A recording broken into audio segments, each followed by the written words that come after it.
नमस्कार मित्रों, एक बार फिर से आपका हार्दिक अभिनंदन स्वागत है। दोस्तों, आपका अपना YouTube चैनल पीसी हिंदी ज्ञान के अंतर्गत आप अपने हिंदी व्याकरण की महत्वपूर्ण बातों को जान रहे हैं। महत्वपूर्ण तथ्य हम यहाँ प्रस्तुत कर रहे हैं, जिसके अंतर्गत हिंदी व्याकरण सरल भाषा में आप लोगों को पढ़ा रहे हैं, आप लोगों तक पहुँचा रहे हैं, जिसके अंतर्गत शब्द विचार चल रहा है और शब्द विचार में विकारी शब्द चल रहे हैं। अब कल की क्लास में हमने विकारी शब्दों में संज्ञा, सर्वनाम, विशेषण और क्रिया को विस्तार से जाना। उसमें हमने सर्वनाम को कुछ हद तक पढ़ा है। अब उससे आगे हम बढ़ते हैं।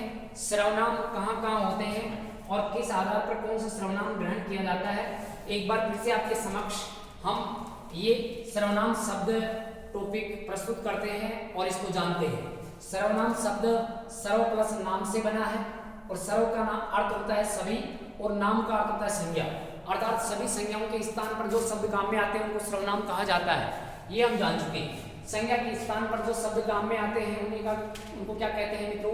सर्वनाम कहा जाता है। और सर्वनाम शब्दों के कितने भेद होते हैं? 6। और ये हम जान चुके हैं कि इसका एक सूत्र है, पुनि अप्रश्न है, सभी से अप्रश्न है।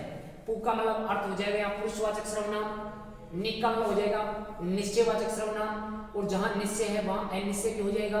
तो मित्रों, तीसरे नंबर वाला सर्वनाम रहने वाला है अनिश्चयवाचक सर्वनाम।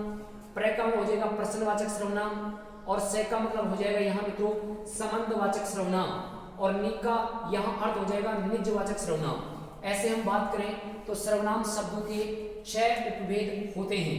फिर चलते हैं मित्रों आगे देखिए, आपके सामने लिखा है पुरुषवाचक सर्वनाम, और जहां पर पुरुष होने का बोध करवाने वाले शब्द होते हैं उन्हें पुरुषवाचक सर्वनाम कहते हैं। और पुरुषवाचक सर्वनाम शब्दों के 3 उपभेद होते हैं। उत्तम पुरुष कहाँ होता है? जो बोलने वाला होता है वो उत्तम पुरुष के अंतर्गत आता है, और बोलने वाला अपने लिए मैं और हम शब्द का प्रयोग करता है। मध्यम पुरुष के अंतर्गत यहाँ पर जो सुनने वाला होता है उसको हम मध्यम पुरुष मान सकते हैं। उसके लिए हम तू, तुम, आप ऐसे शब्दों का प्रयोग करते हैं, तो ये मध्यम पुरुष हो जाएगा। सुनने वाला मध्यम पुरुष होता है और बोलने वाला उत्तम पुरुष होता है। फिर मित्रों, यहाँ पर लिखा है अन्य पुरुष, जो न तो बोलने वाला और न सुनने वाला कोई तीसरा व्यक्ति होता है, और तीसरे व्यक्ति के लिए हम यह, वह, ये, वे ऐसे शब्द प्रयोग करते हैं, तो वो अन्य पुरुषवाचक सर्वनाम के अंतर्गत जाते हैं, जो हमने पिछली क्लास में भी पढ़ा था। पिछली क्लास में की जानकारी ली थी। फिर लिखा है निश्चयवाचक सर्वनाम। निश्चय मतलब किसी वस्तु, किसी पदार्थ या किसी स्थान आदि की निश्चितता प्रकट करने वाले शब्द होते हैं, वहां पर निश्चयवाचक सर्वनाम होता है। मित्रों, ये शब्द यह, वह, ये, वे यहाँ लिखे हुए हैं, और ये शब्द यहाँ पर लिखे हुए हैं। यहाँ पर ये शब्द किसी तीसरे व्यक्ति के लिए आएंगे, जबकि यहाँ पर ये शब्द किसी वस्तु, किसी पदार्थ, किसी स्थान के लिए आएंगे। किसी स्थान, वस्तु या पदार्थ की निश्चितता प्रकट करने वाले शब्द आते हैं निश्चयवाचक सर्वनाम के अंतर्गत। और अनिश्चयवाचक सर्वनाम, जहां पर अनिश्चितता प्रकट होती है, कोई, कुछ, किसी ने, ऐसे शब्दों से वहां पर अनिश्चितता प्रकट होती है। और जिन वाक्यों में ऐसे शब्द लिखे हुए होते हैं वहां पर अनिश्चयवाचक सर्वनाम माना जाता है। प्रश्नवाचक सर्वनाम, प्रश्नवाचक सर्वनाम के अंतर्गत जैसे कौन लिखा है, कब लिखा है, क्यों लिखा है, कैसे लिखा है, ऐसे और भी अनंत शब्द हैं जिनके अंतर्गत प्रश्न होने का बोध होता है। प्रश्नवाचक सर्वनाम शब्द होते हैं। संबंधवाचक सर्वनाम, संबंधवाचक सर्वनाम के अंतर्गत संबंध स्थापित होता है। जैसे लिखा जब, तब, जैसा, वैसा, मतलब यह है कि शब्दों का मूल रूप से संबंध स्थापित होता है, तो वहां संबंधवाचक सर्वनाम मान लिए जाते हैं, जो हम आगे विस्तार से पढ़ने वाले हैं। फिर आता है मित्रों 6 नंबर पर निजवाचक सर्वनाम। निज से पता चल रहा है स्वयं, अर्थात ऐसे शब्द जो स्वयं लिखा है, स्वतः लिखा है, खुद लिखा है, अपने आप लिखा हुआ है, ये शब्द निजवाचक सर्वनाम के अंतर्गत जाने वाले हैं। अब मित्रों पढ़ते हैं विस्तार से। देखिए, आपके सामने लिखा हुआ है यहाँ पर 1 नंबर पर पुरुषवाचक सर्वनाम। कौन सा लिखा है दोस्तों? पुरुषवाचक सर्वनाम। अब पुरुषवाचक सर्वनाम शब्द को हम पढ़ते हैं विस्तार से। यहाँ पर पुरुष होते हैं 3। कितने पुरुष होते हैं मित्रों? 3 पुरुष होते हैं, जिनमें एक तो होता है वक्ता, और वक्ता जो आता है वो किसके अंतर्गत आता है? उत्तम पुरुष में आता है। यहाँ पर हम लिख सकते हैं वक्ता मतलब बोलने वाला, और मध्यम पुरुष में आता है श्रोता मतलब सुनने वाला, और यहाँ पर होता है तीसरा व्यक्ति। तीसरा व्यक्ति आए मतलब जो न तो बोलने वाला है और न सुनने वाला है, तीसरा व्यक्ति है, वो जाएगा किसमें? अन्य पुरुषवाचक सर्वनाम के अंतर्गत। अब इनके लिए हम कौन कौन से शब्दों का प्रयोग करते हैं ये हम देखते हैं। थोड़ा हम यहाँ पर विस्तार से चलते हैं। आपके सामने लिखा है, देखिए उत्तम पुरुष। उत्तम पुरुषवाचक सर्वनाम कहाँ होता है दोस्तों? मैं लिखा है, मेरा लिखा है, मैंने लिखा है, मुझे लिखा है, हम लिखा है, हमारा लिखा है, हमने लिखा है, हमको लिखा है। ऐसे शब्द अगर किसी वक्ता के लिए आते हैं, किसके लिए आते हैं? वक्ता के लिए, तो वहां पर ये उत्तम पुरुष की श्रेणी में रखे जाते हैं। फिर दोस्तों मध्यम पुरुष लिखा है। मध्यम पुरुष में सुनने वाला या श्रोता आता है। जैसे आपके सामने लिखा है तू, तुम, तुम्हारा, तुम्हारी, तुम्हारे, आप, आपका, आपसे, ये आदर सूचक के रूप में प्रयोग करते हैं। तो ऐसे श्रोता के लिए जो भी शब्द प्रयोग करेंगे वो मित्रों यहाँ पर मध्यम पुरुष में रहने वाले हैं। फिर चलते हैं दोस्तों अन्य पुरुषवाचक सर्वनाम। और अन्य पुरुषवाचक सर्वनाम में कोई तीसरा व्यक्ति होता है और उस तीसरे व्यक्ति के लिए जो शब्द हम काम में लेते हैं उन्हें अन्य पुरुष के अंतर्गत रखा जाता है। जैसे यह, वह, ये, वे, इनको, उनको, आप, आपका, ऐसे शब्द जो तीसरे व्यक्ति के लिए प्रयोग करें। जैसे मान लो कोई भी वाक्य बोलते हैं, जैसे सुनने वाला अपने सामने है और हम तीसरे व्यक्ति की बात कर रहे हैं, हम किसी सामने वाले को सुना रहे हैं कि यह मेरा भाई है, तो यह मेरा भाई है, तो वहां पर तीसरे व्यक्ति की बात कर रहे हैं तो ये अन्य पुरुष में जाएगा। वह मेरा भाई है, तो वह मेरा दोस्त है, तो वहां पर ये अन्य पुरुष की बात कर रहे हैं। वे लोग घूमने गए हैं, तो वहां पर ये तीसरे व्यक्ति के लिए हम प्रयोग कर रहे हैं। तो ऐसे शब्द ये तीन पुरुष में जाते हैं, उत्तम पुरुष, मध्यम पुरुष और अन्य पुरुष। अब मित्रों हम चलते हैं पुरुषवाचक सर्वनाम शब्द को पढ़ते हैं विस्तार से। अब यहां पर आपके सामने मान लो वाक्य में प्रयोग किया गया है। जैसे हम जयपुर जाएंगे। अब यहां पर यह वाक्य बोला गया है। अब आपसे पूछ लिया जाए कि बताइए इस वाक्य में किस सर्वनाम शब्द का प्रयोग हुआ है। पहली बात करें तो यहां पर ये पुरुष है और पुरुष कौन सा है? देखिए हम ये अपने स्वयं बोलने वाला जो है उसके लिए हम शब्द प्रयोग किया जा रहा है। बोलने वाला मतलब वक्ता किस में जाएगा? उत्तम पुरुष में। तो यहां पर मित्रों इस वाक्य में उत्तम पुरुषवाचक सर्वनाम होने वाला है। ऐसे ही लिखा हुआ है मैं घर बैठा हूं। ऐसे मान लो आपके सामने वाक्य लिखा है मैं घर बैठा हूं। अब यहां पर आपसे पूछ लिया जाए कि बताइए ये मैं है, ये किसके लिए आ रहा है? ये आ रहा है दोस्तों वक्ता के लिए। तो मैं में सर्वनाम कौन सा हो जाएगा? पुरुषवाचक। और पुरुषवाचक में कौन सा हो गया? उत्तम पुरुषवाचक रहने वाला है। ये तो हो गए अपने उत्तम पुरुष के दो उदाहरण। ऐसे ही कितने ही अनंत उदाहरण हो सकते हैं। इन वाक्यों में प्रयोग करें ऐसे शब्दों को जो वक्ता के लिए आए, वो उत्तम पुरुष में जाने वाले हैं। फिर चलते हैं मित्रों मध्यम पुरुष में। जैसे लिखा है तुम आज कहां पर हो? कहां पर हो ऐसे वाक्य लिखा गया। तुम आज कहां पर हो या फिर आज तुम कहां पर हो, ऐसे मान लो वाक्य प्रयोग किया जा सकता है। तो यहां पर तुम ये श्रोता के लिए आ रहा है। किसके लिए आ रहा है दोस्तों? श्रोता के लिए। और जो शब्द श्रोता के लिए आएगा वहां पर हम मध्यम पुरुष में जाने वाले हैं। ऐसे ही वाक्य लिखा है तुम्हारा भाई कहां है? तुम्हारा भाई कहां है? ऐसे मान लो हमने कहा। तो यहां पर मित्रों तुम्हारा शब्द को पूछा जाए तो ये तुम्हारा शब्द ये श्रोता के लिए आ रहा है। और श्रोता में जो भी शब्द प्रयोग करते हैं श्रोता के लिए वो मध्यम पुरुष के अंतर्गत आते हैं। तो यहां पर दोस्तों तुम लिखा है, तुम्हारा लिखा है, तो यहां पर ये मध्यम पुरुष रहने वाला है। लेकिन दोस्तों इसी वाक्य में अगर हम तुम्हारा के स्थान पर आदर सूचक के रूप में आप शब्द का प्रयोग करें, किसका प्रयोग करें? आप शब्द, तो ये हो गया आदर सूचक। लेकिन कर तो रहे हैं हम श्रोता के लिए। श्रोता के लिए जो शब्द प्रयोग होंगे वो सारे के सारे मध्यम पुरुष में जाएंगे। जैसे आपका भाई कहां है? अब देखिए बात केवल समझनी है, रटनी नहीं है। यहां पर चाहे तुम्हारा प्रयोग करें या फिर हम आपका करें, अब यहाँ पर आपका शब्द ये आदर्श सूचक के रूप में प्रयोग किया गया है, मतलब आदर्श सूचक के रूप में हम आप शब्द का प्रयोग करते हैं और आप शब्द श्रोता के लिए आ रहा है, सुनने वाले के लिए आ रहा है, तो वहां पर मध्यम पुरुष रहने वाला है। तो ऐसे मित्रों ये हो जाएगा मध्यम पुरुष। ऐसे ही तीसरे पुरुष की ओर चले तो यहाँ पर आपके सामने लिखा हुआ है अन्य पुरुषवाचक, और अन्य पुरुषवाचक में तीसरा व्यक्ति आता है, जैसे वह घूमने गया। अब यहाँ पर वह शब्द है, ये न तो श्रोता के लिए आ रहा है और न वक्ता के लिए आ रहा है। यहाँ पर दो बातों को पकड़ कर रखेंगे, बोलने वाला और सुनने वाला। बोलने वाला है वो तो है उत्तम पुरुष में, और सुनने वाला है वो मध्यम पुरुष में है। क्या यहाँ पर वह शब्द क्या बोलने वाले के लिए आया है, क्या सुनने वाले के लिए आया है? दोनों के लिए नहीं आया, ये किसी तीसरे व्यक्ति के लिए आ रहा है। तो वहां पर ये तीसरे व्यक्ति के लिए आते ही ये अन्य पुरुषवाचक सर्वनाम के अंतर्गत चला जाएगा। ऐसे मान लो यहां पर लिखा हुआ है इनको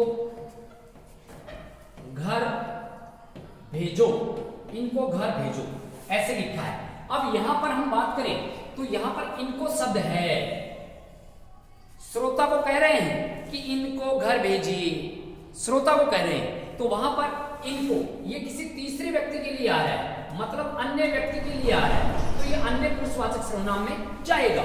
कड़ी हमें दो प्रकार से ध्यान रखनी है, सुनने वाला बोलने वाला, सुनने वाला बोलने वाला, और एक तीसरा व्यक्ति है जो अपने घर पे बैठा है। कहीं पर तीसरे व्यक्ति के लिए प्रयोग करते हैं तो अन्य भी जाएगा।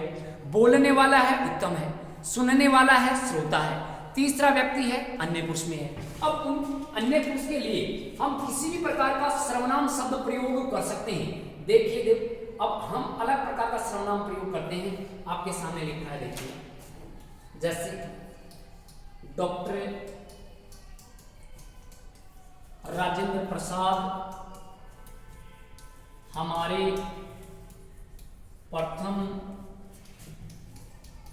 राष्ट्रपति थे। आप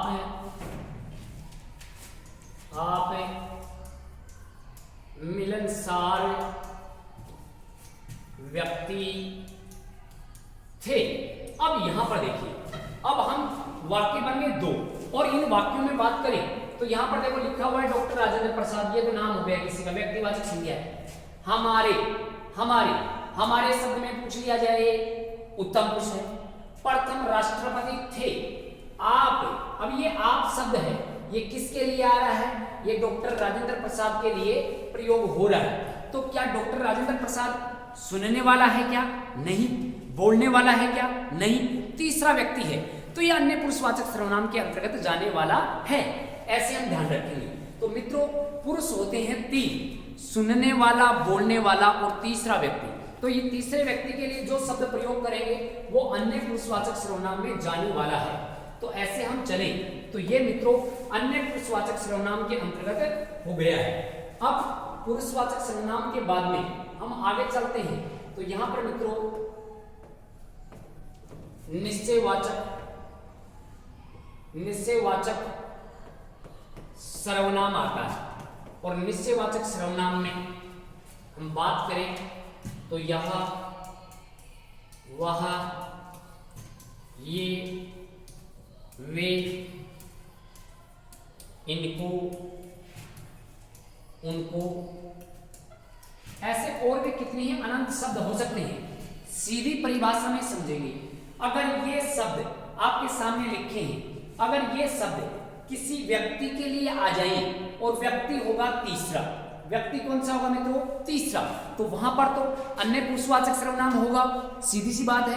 अब यही शब्द देखिए, यही शब्द क्या प्रकट कर रहे हैं? निश्चितता। और ये निश्चितता किसकी करेंगे? देखिए किसी वस्तु,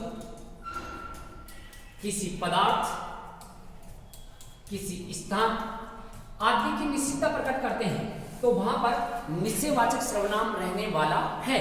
शब्द वही है, प्रयोग अलग प्रकार से कर रहे हैं। अगर किसी व्यक्ति के लिए करते हैं तो अन्य पुरुषवाचक में जाता है, और किसी वस्तु, किसी पदार्थ, किसी स्थान के लिए करते हैं तो ये निश्चयवाचक सर्वनाम के अंतर्गत जाने वाले हैं। जैसे मित्रों आपके सामने लिखा हुआ है, जैसे लिखा है यह कार्य अच्छा है। अब मित्रों आप लोगों से ही प्रश्न करते हैं, बताओ यह शब्द किसी पुरुष के लिए आ रहा है क्या? नहीं आ रहा। सर ये कार्य के लिए आ रहा है, कार्य के लिए आ रहा है तो कार्य की निश्चितता प्रकट हो रही है, यह कार्य अच्छा है। तो यहां पर यह शब्द में सर्वनाम कौन सा हो गया दोस्तों? निश्चयवाचक सर्वनाम रहने वाला है। ऐसे मान लो अध्यापक ने कहा यह लाना वह नहीं, ऐसे मान लो वाक्य बोला गया है। अध्यापक ने कहा यह लाना वह नहीं। अब यहां पर भी यह वह, अब ये शब्द आए हैं तो ये किसी व्यक्ति के लिए तो आए नहीं है। आपको सर किसी व्यक्ति के लिए आए हैं? नहीं, ये किसी वस्तु किसी पदार्थ के लिए आए हैं। तो मित्रों यहां पर देखिए अध्यापक ने कहा यह लाओ वह नहीं, तो वह नहीं लाना निश्चितता है, यह लाना है यह भी निश्चितता है। तो यह वह, ये शब्द निश्चयवाचक सर्वनाम के अंतर्गत जाने वाले हैं और ये किसी वस्तु या पदार्थ के लिए कार्य कर रहे हैं। तो यहां पर मित्रों ये निश्चयवाचक सर्वनाम रहने वाला है। तो ऐसे ये होता है निश्चयवाचक सर्वनाम। ऐसे ही मान लो इनको बाहर रख दो, इनको बाहर रख दो। अब ये तो है नहीं कि इनको, ये कोई व्यक्ति है, इनको जो व्यक्तियों को हमें बाहर रखना है, नहीं, किसी पदार्थ या किसी वस्तु के लिए आ रहे हैं। तो इनको शब्द ये किसमें गया मित्रों? निश्चयवाचक सर्वनाम के अंतर्गत जाने वाला है। तो ऐसे आपको समझना है कि यह वह ये वे किसी व्यक्ति के लिए आते हैं, तीसरे व्यक्ति के लिए तो यहाँ पर अन्य पुरुषवाचक सर्वनाम रहने वाला है। लेकिन यह वह ये वे इनका उनका इन्होंने उन्होंने ऐसे शब्द अगर मान लो किसी पदार्थ या किसी वस्तु के लिए आ रहे हैं तो वहां पर वो निश्चयवाचक सर्वनाम में जाने वाले हैं। ऐसे मित्रों ये हो गया निश्चयवाचक सर्वनाम। फिर चलते हैं अनिश्चयवाचक सर्वनाम। अनिश्चयवाचक सर्वनाम कहाँ होगा? जहां निश्चितता नहीं होगी वहां अनिश्चयवाचक सर्वनाम। जैसे लिखा है कोई, लिखा है कुछ, लिखा हुआ है किसी, किसी ने आदि शब्द है। अब ये शब्द अगर मान लो वाक्य में कोई शब्द अगर निश्चितता प्रकट नहीं करते हैं, अनिश्चितता को बता रहे हैं, तो वहां पर अनिश्चितता वाले शब्दों में अनिश्चयवाचक सर्वनाम ही रहने वाला है। शब्दों को समझिए, शब्दों के माध्यम से हम सर्वनाम तक पहुंचने वाले हैं। जैसे वाक्य में प्रयोग कर लेंगे, कोई आया है, क्या निश्चितता है? क्या अनिश्चितता है? कोई आया है तो अनिश्चयवाचक सर्वनाम है। कुछ खा लेते हैं, कुछ खा लेते हैं।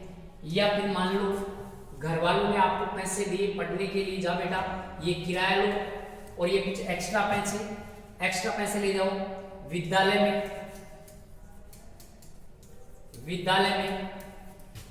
कुछ खा लेना, विद्यालय में कुछ खा लेना। अब यहां पर आप बताइए ये जो कुछ आया है क्या निश्चितता बता रहा है? ये जो कुछ है क्या ये निश्चितता बता रहा है? कुछ खा लेना। अब क्या खाएगा वो तो खाने वाले को पता है। या फिर हम घर वाले हमें कह रहे हैं कि लो बेटा ये पैसे ले जाओ और विद्यालय में कुछ खा लेना, चाहे वो बच्चा धक्के खाकर ही चला जाए, धक्के खाकर ही जा रहा है, कुछ नहीं खा रहा है, लेकिन कुछ शब्द है ये अनिश्चितता को प्रकट कर रहा है। तो यहाँ पर अनिश्चयवाचक सर्वनाम रहने वाला है। ऐसे एक वाक्य के माध्यम से और समझ लेते हैं। जैसे किसी ने मोहन को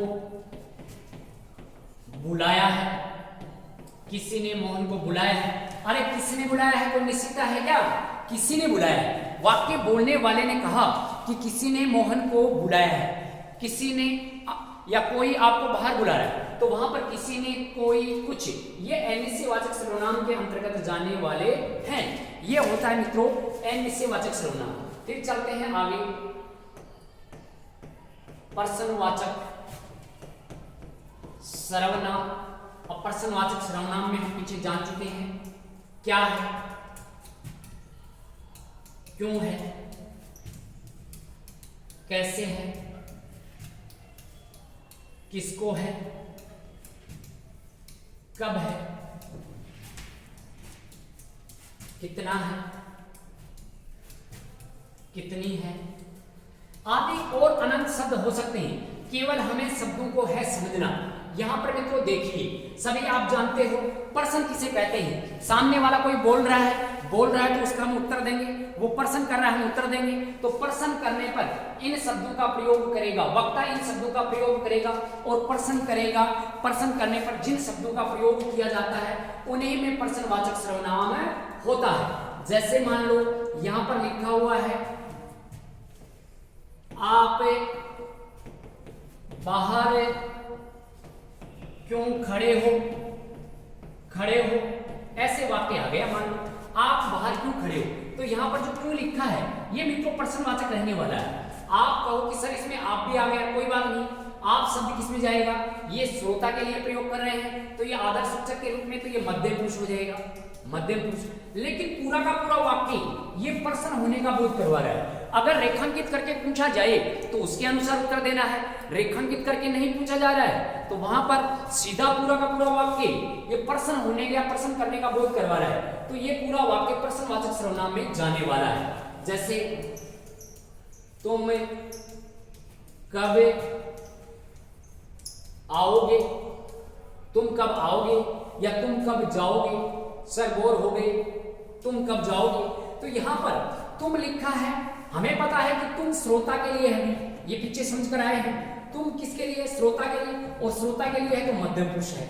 लेकिन यहां पर आ गया क्या, कब, और ये कब शब्द है ये प्रश्नवाचक है। ये कैसा है मित्रों, प्रश्नवाचक। और पूरा का पूरा वाक्य यहाँ पर प्रश्न करने का बोध करवा रहा है, तो यहाँ पर प्रश्नवाचक सर्वनाम रहने वाला है। ऐसे मित्रों हम बात करें तो इनमें अनंत शब्द कितने भी हैं, ये अगर कहीं पर प्रश्न करने का बोध करवाते हैं तो वहां पर प्रश्नवाचक सर्वनाम होगा। जैसे आप कैसे आए हो, आप क्यों आए हो, आपको किसने बुलाया था, या किसने बुलाया था, किसने, देखो किसने शब्द आ गया, किसने, किसी ने निश्चयवाचक, और किसने तो प्रश्नवाचक है। आपको यहां पर आपको किसने बुलाया है, किसको कहना है, तो ये सारे के सारे शब्द कहीं ना कहीं ये प्रश्न करने का बोध करवाते हैं। आपने दूध कितना पिया, कितना प्रश्न हो रहा है, आप कितनी देर से खड़े हो, कितनी देर से, तो ये प्रश्न है। प्रश्न करने का बोध जहां जहां होगा प्रश्नवाचक सर्वनाम रहने वाला है। अब मित्रों चलते हैं, यहां पर पुनी प्रश्न है संबंधवाचक सर्वनाम, संबंधवाचक सर्वनाम, और संबंधवाचक सर्वनाम में संबंध स्थापित होता है। जैसे लिखा है जब, जब के साथ में आता है तब, शब्द लिखा है जैसा, और जैसा का साथ, जैसा के साथ में आता है वैसा। शब्द लिखा हुआ है मान लो जिसकी, और इसके साथ आता है उसकी। ऐसे और भी कितने ही शब्द होने वाले हैं जो योजक के रूप में आते हैं।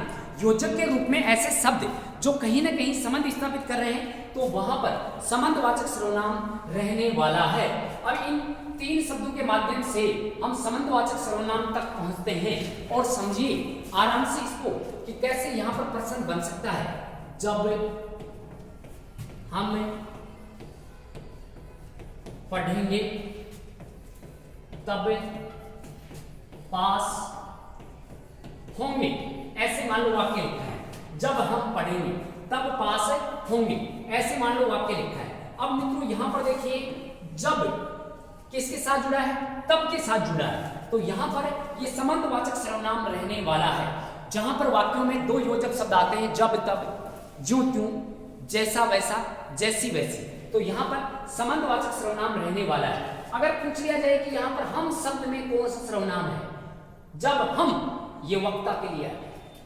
किसके लिए आ गया दोस्तों, वक्ता के लिए, तो ये उत्तम पुरुष रहने वाला है। कौन सा पुरुष है, उत्तम पुरुष रहने वाला है। लेकिन पूरा का पूरा वाक्य संबंध स्थापित कर रहा है, तो ये पूरा वाक्य संबंधवाचक सर्वनाम में जाने वाला है। जैसा करेंगे, जैसा करेंगे, वैसा भरेंगे, वैसा भरेंगे। तो यहां पर मित्रों देख लो आपके सामने कि जैसा हम करने वाले हैं वैसा हम भरने वाले हैं, तो यहां पर जैसा और वैसा ये संबंध स्थापित करने वाले हो गए। अरे मित्रों, जिसकी लाठी उसकी भैंस, जिसकी लाठी उसकी भैंस, तो यहाँ पर जिसकी और उसकी, यहाँ पर ये शब्द संबंध स्थापित कर रहे हैं, तो ये सारे के सारे संबंध स्थापित कर रहे हैं, तो संबंधवाचक सर्वनाम में रहने वाले हैं। अब मित्रों, सुपर फास्ट क्लास आपकी हो रही है, इसके अंतर्गत चलते हैं लास्ट निजवाचक सर्वनाम। निजवाचक सर्वनाम। अब दोस्तों, निजवाचक सर्वनाम कहाँ होता है? निज, निज ये निजी संपत्ति है, ये स्वयं की संपत्ति है। किसकी संपत्ति है? स्वयं की, ये खुद की संपत्ति है, खुद की संपत्ति। ये स्वतः है, ये आप है। ऐसे शब्द अगर मान लो किसी निजता को प्रकट करते हैं, कहीं पर भी जिस वाक्य में निजता का भाव प्रकट होता है या कहीं पर कोई शब्द जो स्वयं के लिए आता है, तो स्वयं की स्थिति प्रकट करने वाले निजवाचक सर्वनाम में रहने वाले हैं। जैसे मान लो, वह स्वतः ही आएगा, वह स्वतः ही आएगा। अब यहां पर देखो मित्रों, ये स्वतः शब्द है, ये निजता को प्रकट कर रहा है, तो यहां पर निजवाचक सर्वनाम रहने वाला है। जैसे हम खुद